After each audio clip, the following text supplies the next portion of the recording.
Hello and welcome to Happy Hour again, coming to you today from the beautiful social distancing home studios located in Ventura and Camarillo, California. All right, welcome back to Happy Hour again. I am Jason Hendrick, along with my co-hosts Curtis Taylor and Joby Yobi. We're coming off the break, bringing in our very special guest, Mr. Terrell Jones of Culture Cookies. How you doing, Terrell? Welcome on this beautiful Monday night.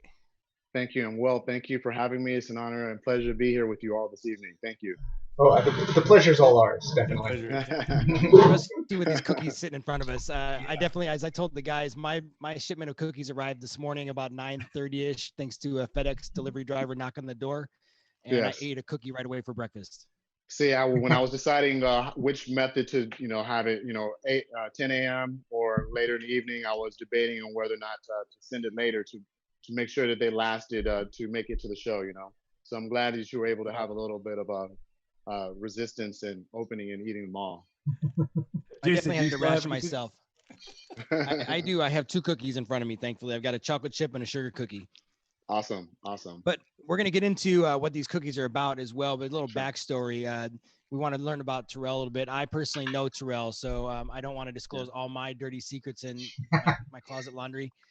I'll just say that Terrell was very influential in helping me get my first job out here in California from Indiana. We've been work colleagues and friends since 2003-ish. But one thing we do share in common that I think brings a uniqueness to this particular show and broadcast tonight is that entrepreneurial spirit. So Terrell, let's hear a little bit about your journey getting to Culture Cookies and give the audience a little background on what the business and the concept's about. Sure. Yeah. So, I would just say, to your point, in terms of our intersection being our entrepreneurial spirit, I will say also, I think is just the fact that we also, in addition to wanting to start our own business, also want to do so by making the world a better place, right? So I think you can have like a toaster that has the Internet of Things enabled on it or what have you, right, to make sure that it's properly browned and what have you. But I think at the end of the day, we want to spend our time, our resources, and our talents creating things that are going to make a positive impact on the world and just again make the world a better place. I think that really for me, the story really pretty much starts with the fact that I was, born and raised in, Cupertino, California, which is, for most of you who don't know, Silicon Valley, the heart of Silicon Valley, essentially. So to that point, like literally where I am right now, if I were to walk 4 blocks to my left, I would be on the campus of Apple headquarters, right? So I'm right in the heart of Cupertino. And so I think growing up here definitely had an influence on how I was raised and the kind of mindset that I think I developed over time. And just really just being immersed in technology. I think that I've always had a curiosity of technology because of that. But also the thing about Cupertino is that we're a very diverse community. So like, if I look back at my, kindergarten school picture with the aside from the fact that I have an afro, it's also I'm very proud of the fact that the class picture looks much like what you would think about the UN if you were to regress it like 50 years right now, right? All of us from mixed backgrounds, various parts of the world, various perspectives coming together to learn, and we were so young and naive. We had no awareness that we were different. Of course, those differences would become more apparent as we became older and things like this. But I think at the end of the day, I loved technology growing up, and I also had an affinity for culture. And so Culture Cookies really is the combination of those things. And Jason has mentioned, on the lead end, pardon me, sweating here a little bit. It's a little warm here. But basically, as Jason was leading in, we worked together, and the job that we had, we were consultants essentially. And so we were able to travel, not only the country, but also to travel around the world. And that was really another inflection point for me because I was able to start seeing different cultures, right? And not only was I falling in love with the various cultures that I was being exposed to, I was starting to see some overlap, right? Starting to see like this country and this culture call this thing this, and this other country and this other place they call this thing that, but they're really essentially the same thing. And it was really a blessing to be able to travel. I recognize not everyone has the desire, ability, or resources to travel, and so most of us, I believe, focus on our own culture. We're very well versed in what it is that we know about ourselves, but we seldom learn about others. And so when we only know about ourselves, we miss the opportunity to appreciate those things that are beautiful about other cultures and other groups. but we also miss the opportunity to see where we have overlap and things in common. So I kind of thought that culture cookies would be a way of kind of bringing the world to people and the culture that comes along with it. So it's kind So of Terrell, the concept. there's one thing I'm going to pitch to my co-host, because Okay. I know how my cookies arrived, but I want Joey and Curtis to describe a little bit how their cookies arrived. And I think it plays in, well, let me not say I think, because I know a lot of backstory stuff that I don't want to give away just yet without some neat evolution in the conversation. But Okay. yes, so Joey, you're showing right now essentially what we come to know as a very stereotypical Chinese food box. Takeout, yep. And Curtis, when you opened your box, it wasn't Chinese food that you got in that delivery, was it? Right. So, Terrell, tell the host, tell the audience a little bit why that plays really important into your story. Yeah, so thank you for mentioning that. So basically, it kind of serves as a little bit of inspiration for where cookies came from, culture cookies came from. So the original concept was that, I was thinking that every restaurant you go to that is a particular cuisine type, or assuming of a particular culture, like Mexican, Italian, soul food, etc. I would believe that people who own these restaurants are very proud of the culture that these foods come from. And I thought that the audience would appreciate the food more if they had a little bit of background and context about like where the food came from, maybe the seasonings and why they chose to, pair certain dishes, side dishes with certain entrees, etc. And so I thought, why not use or take the concept of fortune cookies, but um, influence the flavoring of the fortune cookie with something that was related to the actual cuisine itself. So, for example, if we're talking about Mexican food, we could have tres leches, for example, a tres leches flavored fortune cookie. But then inside, the paper would have something that would be relevant to the Latinx heritage, right? Something that would be of cultural significance. That was the original concept. But the flavor would be native to the type of food. But then I just felt like, the little sliver of paper wasn't doing any culture enough justice, right? There's nothing you can really say that would be significant that could put on that much real estate. So I evolved the idea, moved away from the traditional fortune cookie and created a regular cookie, and then created a card that would give me more real estate to put more content, more culturally relevant content on the card. And so that's kind of the evolution and the influence of culture cookies, and why when I sent them to you, they came in the fortune or the Chinese food boxes. Terrell, how did I know you wanted to start with fortune cookies? How did you transition to some of these flavors? I'm enjoying all of them, but I'm really enjoying we might as well talk about them. And I love the names too. This one's called Diversity and Inclusion Doodles. Yeah. I really like the name of the oatmeal raisin. It was oatmeal and raisin awareness.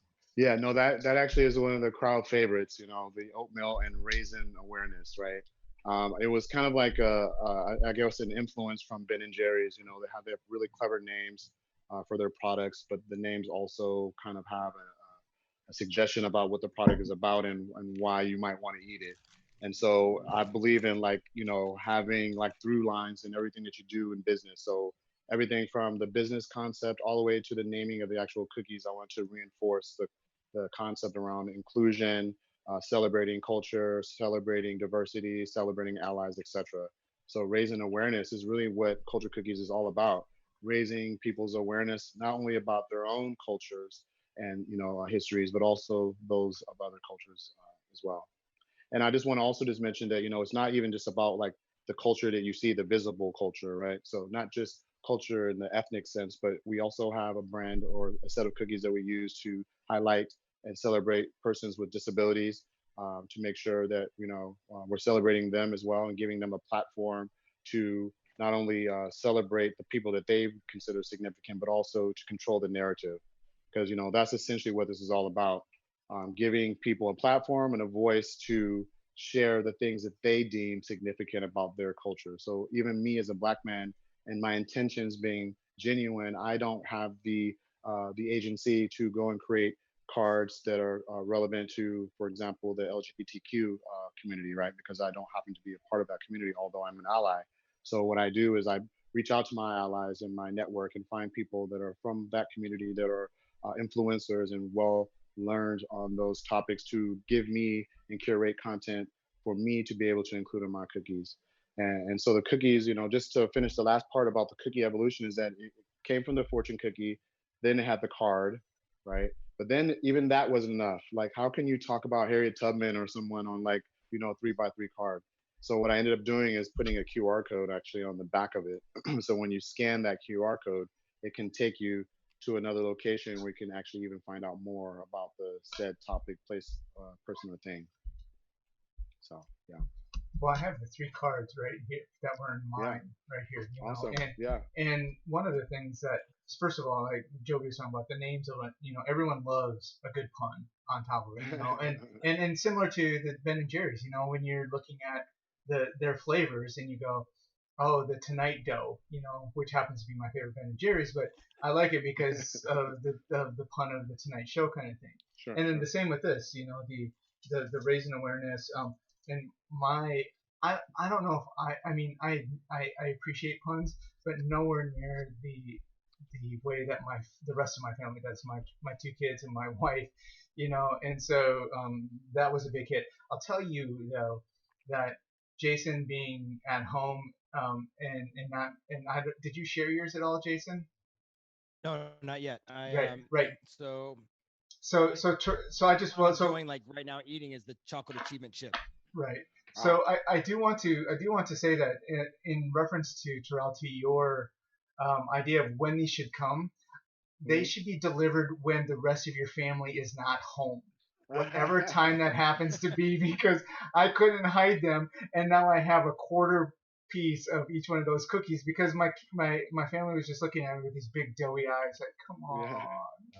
Also, I see the pun there. So you just say you don't really like puns, and then you just drop one on me right there. With the doughy eyes. Okay, no, I see where you're going with. Well, and that was totally by accident because my brain doesn't think that way.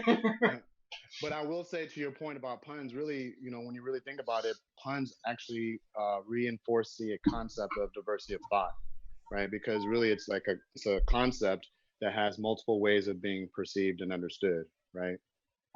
And so you're seeing it one way, and they're seeing it another way that happens to be funny, right?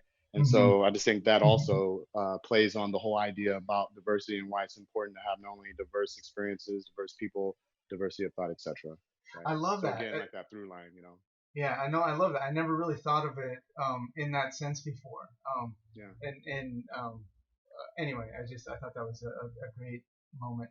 But the cards, you were just talking about the cards a little bit, and if you go to culturecookies.com, you can see a whole list of all these things. Terrell mentioned the Latinx and then also LGBT, but there's the list is, how many do you have? How many separate subcategories do you have? I think I have, the list is growing. I think right now I have around 10, and also have one category that's about customization, right? Because there are groups that I may not have awareness of, or nuances within certain groups that may want to highlight their own significant, distinction, right?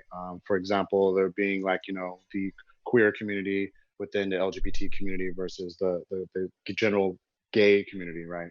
For example, this being Pride Month in June, putting it into context, so that's an example of something that you might learn. But you're mentioning that your kids maybe got to the cookies before you. That actually is a part of the strategy, is to wrap something that is significant for you to know or to be exposed to around, have something wrapped around it that you really enjoy or like or enticed by, right? And so how do it's like a Trojan horse approach, right? Through your taste buds, right? Yeah. I really like that phrase you just used too, the Trojan horse approach, because it is something, like almost a treat. Well, it is a treat because the cookies are definitely familiar, comfort kind of direction, and it's something very enjoyable. And even with the puns, I was thinking while you were talking, Curtis, that, they're essentially a gateway, right? Because some of these, I promised Terrell ahead of time that we wouldn't go too deep or too heavy, but given the current times and some of the social events that are going on around us right now, some of these groups and these conversations can be a little tense. They can be a little uncomfortable. But if you're opening the gateway with a pun and a sweet cookie to information, that maybe you're not comfortable discussing, with people around you normally, now you got some commonality. You got a base to work with, and you got common ground between each other. And, looking at the groups on your website, Curtis, like was mentioned at culturecookies.com. I mean, there's Asian Pacific Islander, Black Pan African, Hispanic Latinx, women, LGBTQ, persons with disabilities, equity, inclusion, terms and concepts. And then the build your own, Terrell, one of the days that we were chatting, you mentioned even like for private events, like nurses associations and conferences, because the culture, again, using as a very blanket, broad term of those different areas could be vast. Absolutely. So, I have had schools that have been clients. I've had companies that have been clients that have leveraged Culture Cookies, a customized variety, to actually celebrate and highlight faculty and staff members that were of certain said groups, right, that they wanted to highlight as a way of kind of boasting their diversity within their organization, right? So imagine you being a company and you're going onto a campus where you're trying to recruit top talent, top diverse talent, because you understand that having diverse top talent is probably the critical path to your success as an organization. So you go to this location, and if you have proof or you have the ability to demonstrate that this place that I'm asking you to come work celebrates people who look like you, has awareness of your cultural nuances, and celebrates them and respects them, I think that you may be more inclined to work for a company like that. So how can you create that distinction? Think about going to a job fair and having a booth where they're handing out culture cookies, right? But having some information about the company, of course, but also some of the maybe executives that work there that may, again, represent the groups of folks that they're trying to highlight. So if we're at, my alumni, Cal Poly San Luis Obispo, maybe we might go to a job fair there and show the people that work within my organization that are alumni of that said university, right? As a way of kind of creating some connection there and bridging the gap of connection there. Very nice. And Terrell, how long have you been doing this? And talk us through, when you started, how many cookies? I don't even know if you know how many cookies you sold. No, I do actually know. I just actually this past Black History Month, February, just sold my 20,000th cookie. So it was like a pretty significant milestone for me. And again, what I'm most proud of is that the cookies that I've sold, I think go across the entire spectrum of cultures that I represent on my website, from Women's Month to, persons with disabilities, LGBTQ, Black History Month, and, Pride Month this month. So that's one of the things that I'm really the most proud of. But I would say the beginning, the inception really is just my belief that, well, I will first say that it comes from a concept that I have that I call all, most, some. So it's all, most, and then some, right? And so, being from California and like I said, growing up in the Silicon Valley, I think one of the benefits of all of those things is that I've had exposure to diversity from the beginning, and so I think that if you live in a place where you're isolated, you may be able to believe a certain perspective that's narrow, right? So if I say all people with gray blazers and white shirts on are horrible people, right? But I've never met anyone that actually has that outfit. So I'm okay with believing that to be true if the person is telling me or the resources that I'm getting that information from I deem reliable, right? But then I meet you, and you're a great person, a very nice fellow, and so I say, you know what? I can no longer hold on to the belief that all people with gray blazers and white shirts are bad. But I will, though, label you as, an exception, or what, some people in the Black community may identify as, being labeled as a unicorn, right? A person who is the outlier from the community that you actually come from, right? So we have our O.J. Simpsons. All these, especially celebrities, are indirectly kind of suggested to be better than or different from the actual communities and groups that they actually come from, instead of just being an example of, right? So you go from all, then you go to most, right? So when I say, I can't say all anymore, but I will say most. Yeah, but most, right? Let's be honest, most, right? Most guys with blazers and white shirts, right? And then I continue to, I go to a convention, Men's Warehouse convention, you know what I'm saying? And then everybody's wearing gray blazers. Exactly. Everyone's wearing, great blazers, two for $200, you know what I'm saying? Yeah. And don't compliment your tie and socks, and I started meeting a lot of other gentlemen with, gray blazers and white shirts, to the point where I can no longer even justify holding on to the belief that most. What I ultimately have to accept is the fact that it's just some. And that some is really just an indication or an example of the subset of folks in my life that I've met, right? So if you think about the millions of people or trillions of people that have not only that are only here on the planet now, but that have lived and existed on this planet, how many of those people have you actually met? And think about what subset that is of the whole, and how can you base uh, your opinion on that with such conviction, and you only have such a small sampling of it, right? So my goal is to expose people to things where I can help move them from believing their beliefs, in a vacuum, so to speak, to evolving them to the point where not necessarily changing their opinions, but hopefully encouraging them to at least be more introspective and to challenge their own beliefs, and to also challenge the origin of their beliefs as well. So if you look at the cultural cookie logo, it goes from red to blue to green, yellow to green, because it's basically that's the evolution of enlightenment, right? You go from not knowing or being misinformed to having been exposed to new information, to now having maybe hopefully a changed or evolved mindset as a result of that exposure. Looking at the logo, I like the fact that the two ends, based on the way you just described it, even though it is a circular logo, with the red being where you initiated your conversation and the green. Yeah. So basically red meaning stop. I don't want to hear, I don't want to know about what you're discussing. I don't want to open my mind to the conversation, to going around into the green spectrum of saying, you know what, let's go. Let's talk about, what's on the back of this card. Let's look at Miss Wojcik. I can't even say her name. I should have not picked this one. Susan is part of the women. Sorry, Susan. But picking Susan's card as part of Women's Month, and learning about how she was a Polish American and a technology executive, and really now I can be exposed to information that maybe I would have been resistant to prior to eating this cookie and pulling the card out of the package. Yeah. Yeah, I mean, I think you can, look at it a few different ways. Stop, yes, this conversation or this information that you're sharing with me is giving me cognitive dissonance, and so I'm feeling uncomfortable. I don't want to have this conversation. But I also look at it as stop in terms of a mindset, right? That I stopped learning, right? And what I know and the way that I see the world is fixed, and I am no longer willing to advance beyond this, right? Green to me represents somebody who is always looking to learn more, always looking to either challenge or validate their own perspectives or views, right? So the only way you can do that is to be open to new information. I wake up every morning with the mindset that I'm willing to blow up everything that I believed yesterday, if some new set of information comes in that challenges all of that, and then I reconfigure, and then I move forward. So that's the cycle. That's the reason again why it's in a circle, because the whole learning experience is never ending, right?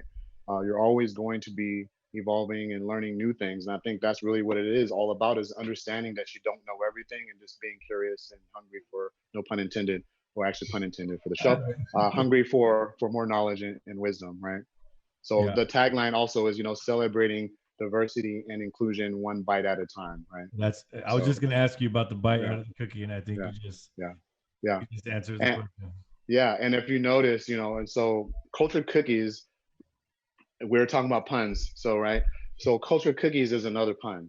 So it's obviously the cookie that you're talking about and having in your hand, the physical cookie itself, that is one cookie. But from a technology standpoint, the term cookie also has another meaning, right? The term cookie, when you go to a website, they download a packet of information onto your computer so that they can identify you and customize, your experience next time you come. So essentially, a cookie is a package of information, and so that is exactly what culture cookies is as well. It's a package of information.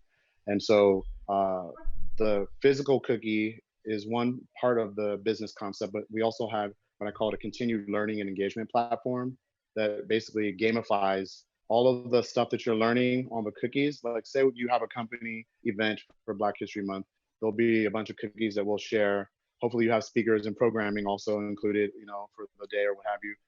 So you have all these cookies being circulated to your employees, but then you have the continued learning and engagement platform that will basically quiz those people on different bits and information after the fact, right? Because it's not just about being exposed to the information, it's also about retaining it. And there's always a joke about Black History Month being the shortest month of the year, but in reality, learning about other cultures and about your own culture should never be something that has a beginning or an end. It should be, again, as I mentioned, an ongoing event. So the continued learning and engagement platform basically gamifies the learning to quiz to make sure you've actually retained that information, and it rewards you, right? So the company, there will be a game leaderboard, so you'll know within the company who is earning the most, what we call culture credits, right? The culture credits are accumulated based on the different things that you do, and each company can kind of decide what those behaviors might be. So it might just be learning information, but also may be demonstrating certain behaviors, reading a book, seeing a movie, going to a speaker, going to an independent film or what have you. These are all things that we think are culturally educational. And so if we encourage people to do those things and we incentivize them to do that through this gamification, then we think ultimately that'll raise people's cultural intelligence, right? And then I think empathy, is basically paired along with that. So and it's really cool because the gamification, the platform piece, you have the leaderboard, and then you can have it interfaces with a point of sale system, so you can actually redeem your culture credits at participating merchant locations, right? So you can get 1,000 culture credits, for example, and redeem it for a pair of movie tickets to go see your favorite movie, for example, right? Also, the woman, Jason, whose name you were unable to pronounce, Susan. I stumbled on Basically, it. In respect for her, I would like to yes, I would like to spell her last name in yes, please. respect. So Susan's last name is Wojcicki. Again, I don't know her. I want to give her the due justice Yes, that she deserves. yes. No, thank you for that. So that particular card is from a campaign that I did with Dignity Health. So that was for Women's Month, and we did a campaign called Women with Dignity, right? And so basically, we just took some of the highest ranking women within the Dignity Health organization, and we created cards around them to help propagate some understandings about their accomplishments prior to joining the company, and some of them since they've joined. Is really elevating and celebrating their achievements. So that was like where that particular card came from. But the unique thing about that particular campaign was that instead of giving a physical gift, we figured out that some gifts are um, intangible. So in this case, basically, the number one person was able to have lunch with the CEO, right? So when you think about, like, you have this inclusion and diversity program and people can learn, it's fun, but not everyone has time for it or interest in it, right? Let's be honest, right? So I thought, just like the cookie, you incentivize people to read the content with the sweet cookie. I'm incentivizing people to participate in this continued learning and engagement program and campaign with the sweet deal of having the opportunity to meet your CEO, because that can have obviously a direct impact on your career within said business, right? So for those people who are career driven, that would be an incentive that would get them engaged in the program. So that's the double play. Bite is B-I-T-E, but it's also B-Y-T-E in the context of cookies, the physical, and cookies, the digital component and platform. So Well, you gave me a straight setup with the puns. Thank you for that. Well, Terrell, you have some fans in the chat room. Oh, I And do. yeah, Awesome. and so one of the questions from the chat room was, what's the next evolution in culture cookies? Are you looking down the line yet, or is this something Absolutely. that is sort of serendipitous? Absolutely not. So great question. Thank you for that question. So I would say the next phase is really actually, I would say, like pivoting to whatever the need is, right? I'm really a service-based company. I don't just create product for the sake of creating it. I'm creating it to address a particular issue or challenge in society, and raising awareness is one of them. So culture cookies, the physical concept, was really successful and I think effective in the group, you know, settings where you're having like these group gatherings, and I'm mentioning speakers and what have you. But now with COVID, obviously we're in a virtual reality, and so we don't have the ability to really ship physically cookies to employees or people that are separated geographically by some distance. And so what I'm doing as a business is pivoting and evolving in a way that I'm moving a lot of that content that I would normally propagate through cookies in a digital pattern, right? So what I'm doing is like creating digital content. So for example, one of the things that I'm really happy about too is like this thing that I call the human being experiment. And so the human being experiment is, available on my LinkedIn profile and on my IG. But essentially, the concept of the human being experiment was that I had an idea one day. So I woke up and I went to a convection store and I bought a bunch of uh, jelly beans, right? I bought black, green, yellow, and red jelly beans. Okay, and then I went out to a bar and I set up this experiment. Okay, and so April was the month. So April happens to be Diversity and Inclusion Discussion Month, and April 22nd happens to be National Jelly Bean Day. Okay, and so I took those two things and I created this experiment. What I kind of called it the short-term memory experiment. So I had a big poster that said, "Come test your short-term memory. Today's National Jelly Bean Day, so I'm going to use jelly beans as a medium for the experiment." So the way the experiment was run is that I would have people come up with the belief that this was a short-term memory test, right? So I would tell them the instructions and they would go like this. I'm going to give you 3 facts that are related to jelly beans, right? I'm going to have you commit those facts to memory. And then once you've committed them to memory, I have 4 glasses of jelly beans, red, green, black, and yellow. Said after you've memorized these facts, I want you to quickly order these glasses in order of your favorite flavors, least to most favorite. And then after you've done that, I would like to see if you're able to recall the facts that you've memorized, right? So I would give folks the sheet of paper. They would commit those facts to memory. Then they would, order the jelly beans and then be really excited about, giving me, reciting those facts back to me. And, actually I was surprised that some of them were actually able to do it really, I was surprised. But really after that, I share with them and I, confess to them that really the point of the experiment isn't really to test their memory. It was actually to observe whether or not they would actually ask me what flavors the jelly beans were, right? Because if you ordered them most to least favorite flavor without knowing what flavors they were, that means you're presuming what flavors they are. And the only things you would have to make that determination by is the color, right? And so after I unveil this to folks, they'd be, well, yeah, but black is always, black is licorice, you know what I'm saying? And I say, well, just for the sake of argument, if black is always licorice, what is red always, right? Because you put that as your favorite. They're like, well, cherry, strawberry, well, okay, great. So I have people first taste the black jelly bean. And the black jelly bean actually is a black cherry flavored jelly bean, right? So it's not whether they like black licorice or black cherry. That isn't the point of the experiment. The point is really to help them understand that there was a presumption that was made that has just essentially been, demystified by actually engaging and experiencing the actual jelly bean, right? And then so, just to help them understand the magnitude of it, it isn't just the fact that they've given an unnecessary uh, evaluation or unfair evaluation of the black jelly bean. They've also given a favorable one to the red, because I said, now go ahead and taste the red. And the red jelly bean flavor is actually Tabasco, right? And so what we're doing is, yeah. And so basically what I'm doing again is not whether you like Tabasco or not is really not the point. The point here is that you made an assumption about what it was and you gave it a favorable rating without even knowing really what it was.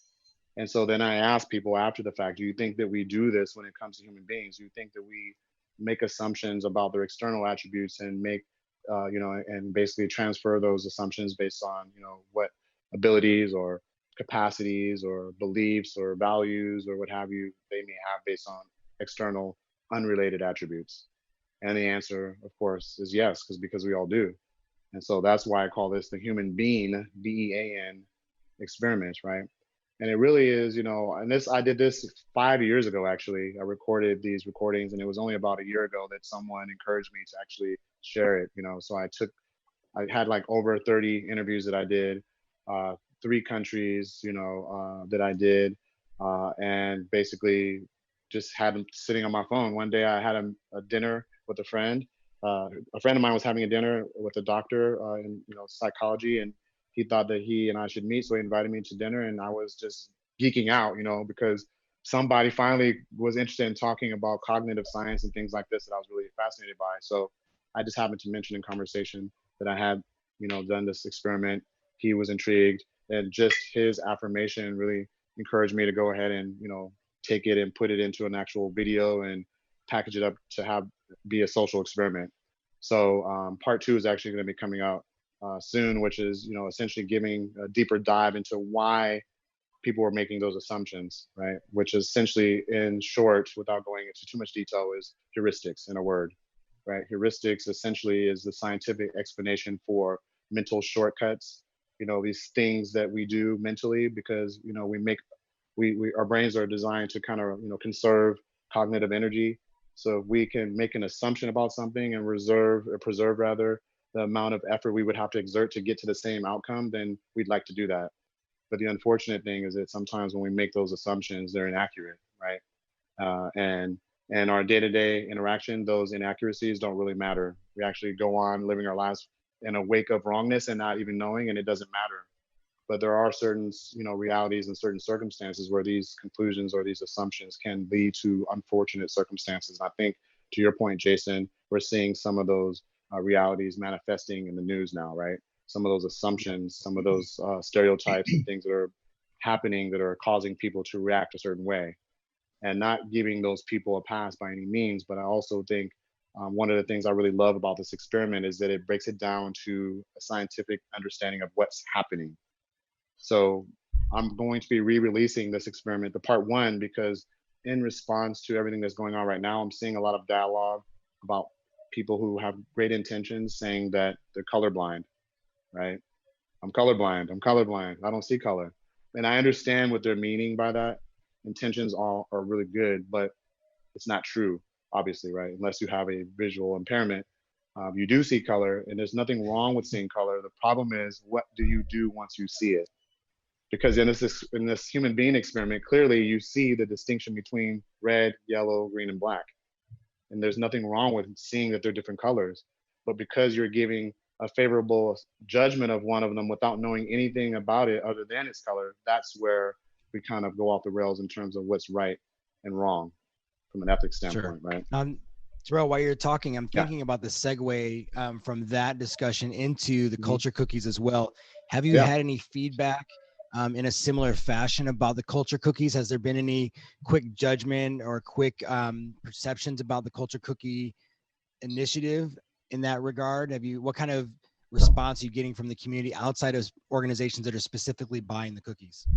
Yeah, I think that one of the things is, you know, I think one of the catalysts that's going on right now that's, you know, creating a lot of the movement and progress that, you know, we're seeing in the world right now is that people are now, because of technology and because of social media, et cetera, are now being exposed to information that they didn't have exposure to before. I think, you know, the movie Hidden Figures, you know, in a word really says it all, that, you know, there were a lot of figures that have been hidden to us as Americans, as, you know, world citizens, that would enrich our understanding and appreciation of people who are different than us, and that we've been denied, you know. And so Culture Cookies really is trying to help unveil those discoveries and those understandings so we can have not only a greater appreciation of each other, but also to, again, identify those overlaps and those points of intersection, you know.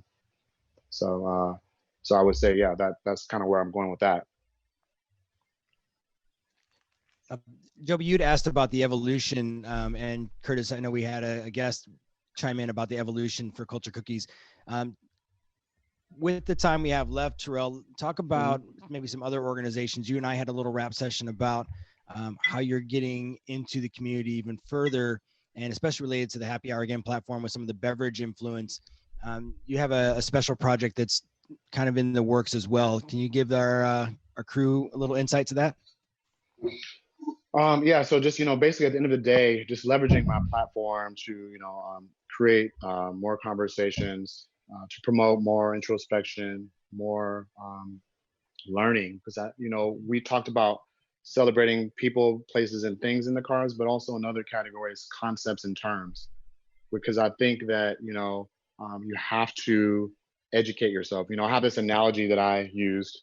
So are analogies and puns kind of the same thing? I guess maybe sort of. There's some kind of parallel there. But basically, I have this analogy that I was using that, I was looking at like someone squatting, right? Because people are talking about this thing that we're trying to do as a society. There's a load, there's a burden that we're trying to lift, so to speak, right? And when you look at, from a kinesiology perspective, you look at the body and the muscle groups when you're squatting, there are a lot of muscles that are involved in the squat. Some are very obvious, right? Quads, your hamstrings, your glutes, right?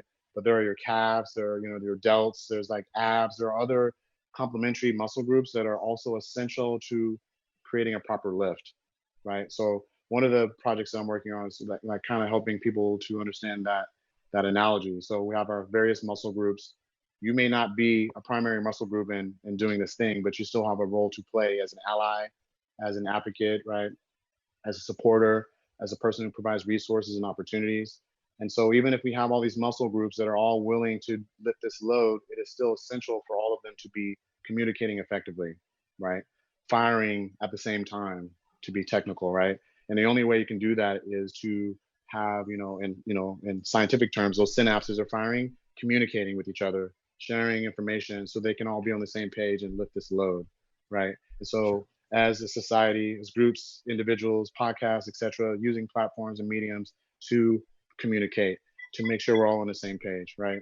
And then lift this load One of those, together, you know? Sure. One of those quote unquote supporting muscle groups that you and I spoke about was a woman with a black woman who owns a winery, and tying in the ability to, from the very literal sense, the cookie paired with wines she's producing. Are you at liberty to disclose that winery and the name of the woman who owns that? I'm not at liberty to disclose, but I will make sure that I share with you after the fact. I didn't get an opportunity to get her permission before, just to make sure that I'm not, stealing her thunder. But essentially, it's just basically right now with COVID happening, there are a lot of virtual happy hours literally happening, right? Again, sorry, all these puns, are just coming. Basically, though, people getting connected and, sharing beverages. Again, I think what we're talking about happy hour really is the same thing. We're offloading, we're talking about our week or our family lives or life challenges in general over our drink, right? It's wrapping something that's not as pleasant to talk about or think about around an environment and maybe a cocktail to help, facilitate those conversations, right? And so I think that she's doing something much in the same vein as trying to ship wine to people instead of having people come to the tasting rooms. She's shipping it to them and doing a virtual tasting, right?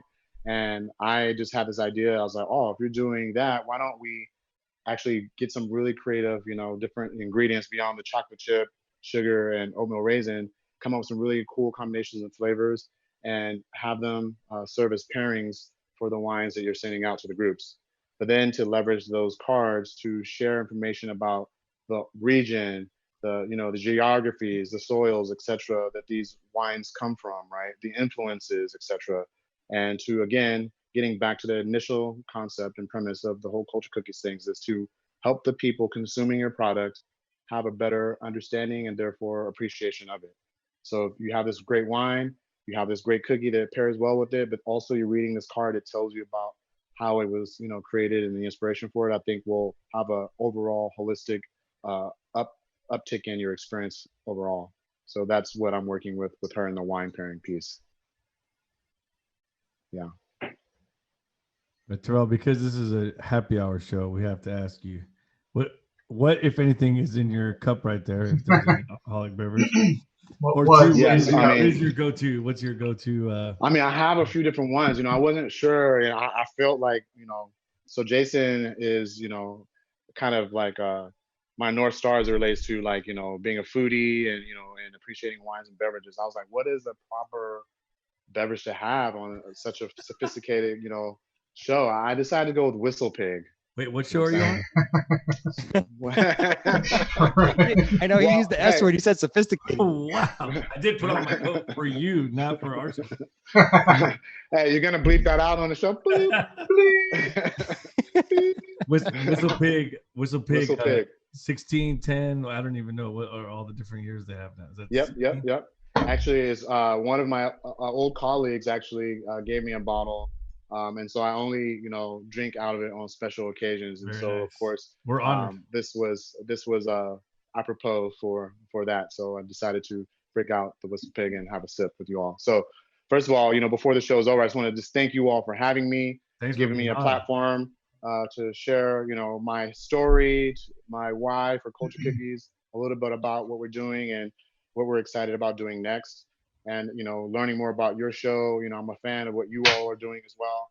Basically, bringing food and drink together. I think is in the same vein of what we're trying to do, right? Because drinks come from various backgrounds, foods come from various backgrounds. Bringing all of that together to have an enhanced, synergistic experience is what it's all about. And so it's just a great opportunity to be able to be on here and combine abilities and perspectives and visions with each other. So thank you for that. Oh, thank you. Yeah. So Jason, there is someone in the chat room who is suggesting that we do rum and raisin cookies. So I wish I had rum and raisin cookies. And a rum on the side. I like it. I like that. with a rum chaser. With a shot of rum. Yes. I would like to ask, just to take that one step further, because my brain starts getting super amped up and spins at a million miles an hour. Could we? I'm trophysizing, and we'll have another show about the origins of the trophus, as Terrell and I created this unusual vocabulary and verbiage all around the entrepreneurial spirit. We had this whole movement we envisioned about creating the Trophopedia, basically more puns, terms and more puns. More puns. We'll get into that later. But considering rum raisin cookies, could we do a little spoof series of Culture Cookie cards all about pirate life? Oh, I love it. Yeah. Jack Black. Yeah, I think there's opportunity, and that's actually one thing that I like about the Culture Cookie concept is that, again, going back to the customization, you as an individual, if you have a group you want to support and really provide information about or diversify with your inner circle, you could create a little bundle of Culture Cookies that highlight individuals you think influence your circle. Absolutely. I mean, because when you think about the word culture, it really, can mean whatever you want. There's subcultures, right? And so I've even, had people use the customization component for birthday parties, right? Someone had like they had like a whatchamacallit, a piñata, and when they broke the piñata, these cookies came out, and the cookies were adorning various stages of their child's life, right? The child was like 5 years old, so like first steps, first words, etc., right? These cards had pictures capturing all those moments, and so when the piñata broke, all the guests were able to have those cookies and take them home and have those moments, and the QR code can bring you to Facebook page that has like the video, the video posting or whatever. Family reunions, everyone has a patriarch or a matriarch within their family that has achieved some great accolade that maybe the newer generations are unaware of, that would be inspired by if they had awareness of. And so again, Oatmeal and raising awareness isn't just about raising awareness about people who are foreign to you as strangers, but also people who are in your own family that maybe you could stand to learn a little bit more about. Joby, I have two visions. One, as a restaurant owner, we could do a Ventura County restaurant like theme with influencers who have really brought the food and beverage scene up in Ventura County. But also, when soccer season finally gets back into the arenas, I think we should do an Argentinian theme that could be handed out during soccer games at the restaurant. Yeah, you can have the flags. Think about World Cup and everybody have their own flags, because flags are big during World Cup. There you go. And somebody was saying something about on the side, right? So I was thinking, imagine like a ketchup or mayonnaise package, but it has rum in it that comes with the cookie, right? So as you bite your cookie, you open it up and a little mini flask. You know what I'm saying? I think we need to hook up Terrell and Ventura Spirits. I think we need to make that connection. It could happen. Now that'll be great. But to your point, it's Culture Cookies is meant to be, highly customizable because culture in itself is ubiquitous, right? So I want, the cars and the customizations to be as well. So that's really what it's all about. Terrell, because the three of us co-hosts have kids, I envision a cookie where you have to read it first before you can eat the cookie. Absolutely. I think those would be fantastic to teach kids. Absolutely. Personally, I like to read when I'm eating. I had this, I don't know, it started when I was a kid with cereal boxes, and I would eat my cereal and read the cereal box, even though it's the same cereal box over and over again. Yeah. So I love reading these while I'm eating my cookie, but I wish we come up with something for the kids where they have to read it first. I love it. Answer the question and get the cookie. I love it. No, when I was actually selling these cookies about a year ago for Juneteenth, actually almost a year ago, I was selling them at this event, and a bunch of kids were coming up and buying a bunch, and I was just like, hey, there were some kids who maybe were below the age that I would expect them to be able to read the content or at least to comprehend what was on there. I'm like, I'm going to give you these for free, but you have to go ask your parents to read it to you before you can eat it, right? Because I do put a lot of emphasis on cookies, but what I always tell people is it's not about the cookies, it's about the content. You know, the cookies are just the Trojan horse, the thing that makes it more appealing and incentivizes you to digest. Sorry. The information that you need to have and that I think is pertinent to you. I think we'll need to do a pun count after the show. Yeah, I mean, because really, I'll leave you lastly with this last piece. It's like basically, if you think about flamencos, a lot of people don't know that flamencos are actually the color pink because of what they eat, right? So because of the different shrimp or what have you that they eat, they take on this pink color. So you really are what you eat. And what you consume isn't just what you eat with your mouth, but it's also what you take in with your mind, right? So whether that be what you watch on television, what you watch or look at on social media, what you listen to on the radio, these are all things that you're digesting that are all coloring you and your perspective and the lens by which you see the world. So we just have to be really careful about what we consume, because imagine if I tell you that you need to reduce your sugar intake, but all the things you're eating have no mention about how much sugar is in them, you would have no ability to really know how to do that. There are some obvious things, right? Like candy that has sugar in it, but there are some things like bread, granola that you would expect to be healthy that isn't.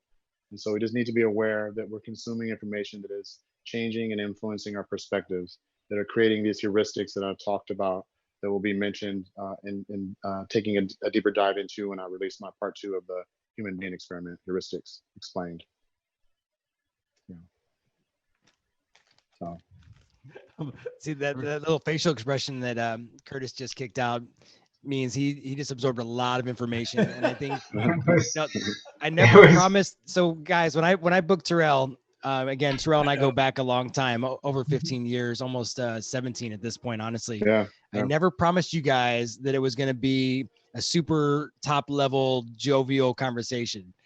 So whenever Terrell and I get together, it's always a deep dive. It's always he's been smiling the whole time though. He has. I know, but it's what I love about these this particular project and my interactions with Terrell is that it always goes into these deeper levels, whether it be something creative or entrepreneurial or cultural. And I think that's what we're evolving into as well with the Happy Hour Again platform. I talked to behind the scenes quite a few times about the fact that Happy Hour Again is really about what would 3 guys rap about at the bar top or a tabletop over a drink one night. And these are the kind of things that come out, and I'm excited about where Culture Cookies is going. And I love that. There was a lot of information tonight that I'm going to digest, pun intended. We'll add that to the counter. Thank you. And I'm excited to see how things evolve. Thank you all for having me. Post-production counter. Post-production is going to take a while on this one, fellas, because it's going to go ding, ding, ding, ding. No, it is great. Like I said, I think what you all are doing is great, because anything that brings people together, that people can learn about things that are different, but also have an opportunity to see things that are overlapping is the best. I mean, the whole concept of happy hour is to come together in happiness. Whether you come there happy or you leave happy, at the end of the day, that's what it's all about. and sharing libations with those people you care about when you don't have to, because you're getting off the clock. You can now spend time with whomever you want. So that happy hour is a sacred hour. It isn't to be taken lightly. It's the hour to surround yourself with people who you wouldn't want to be without. And so I think the hour that I've shared with you all is in the same vein. I wouldn't have wanted to spend this hour with anyone other than the three of you all. And again, I'm grateful to be on the show. Thanks a lot, Terrell. We're grateful That's to have you. and if you don't mind, we'll use that as a tagline and promotional material. There you go. Speaking of promotion, we have your website, culturecookies.com. What about your Yes. Instagram? Do you have a Yes. You got two Yes. separate Instagrams? Thank you. Or? Yeah. So it's cookies for culture. So the word cookies, the number 4 culture. All right. And so you'll be able to find some of my photos there, and I'm going to be more active there, making sure that I get my voice out there a little bit more than I have been. I've been behind the scenes, kind of strategizing, but it's time now to step forward and make sure that I, again, in the name of service, do what I can do to help make this world a better place. All right. And I forgot to say the Instagram, Curtis. I'm sorry. Yeah. I'm very old. Yeah, based on our age, Joby, Curtis, and I like to throw the in front of everything as well to remind them that we're I was part of going to ask if you have the we have TikTok. accounts on the Instagram. Well, actually, Facebook did have the in the domain initially. It was Facebook, actually. Thank you, Terrell. Thank you. Feel That is not my you didn't know excuse. that. Validated. He is in Cupertino. He's in Silicon Valley. He knows this. This is true. Wait. That's been great. Joby, did you just say Silicon Valley or Yeah, Silicon Valley? I know. Silicon. It's- I used to live in Freudian Silicon slip. That's a Valley. Freudian slip, right? So, I used to live in Silicon Valley. That was the other valley. Silicon Valley's down here. That's like it's perpendicular to the San Fernando My Valley. Silicon Valley's up here, okay? Eyes up here. Bring your altitude up here, please. I have never called it Silicon Valley. That was definitely a Freudian slip. That's the next. song. That's the next T-shirt tank design right there. There you go. I love it. Again, Thank you. Terrell, I really want, as a personal friend, I thank you for coming on tonight. It's been a pleasure you for having having you me. as our guest. Yes, thank you so much, Terrell. Joby, Absolute Curtis, pleasure. do we have a little bit of time left where we want to take a quick break and come back for some last call? We do. We've got enough time to take a break. Awesome. Thank you, gentlemen. I appreciate you for your time. Terrell, thank you so much. Well, Terrell. Appreciate you. Until next time. Thank you for joining us for this episode of Happy Hour. We'll be back next week with more questionable content, great guests, and drinks all around.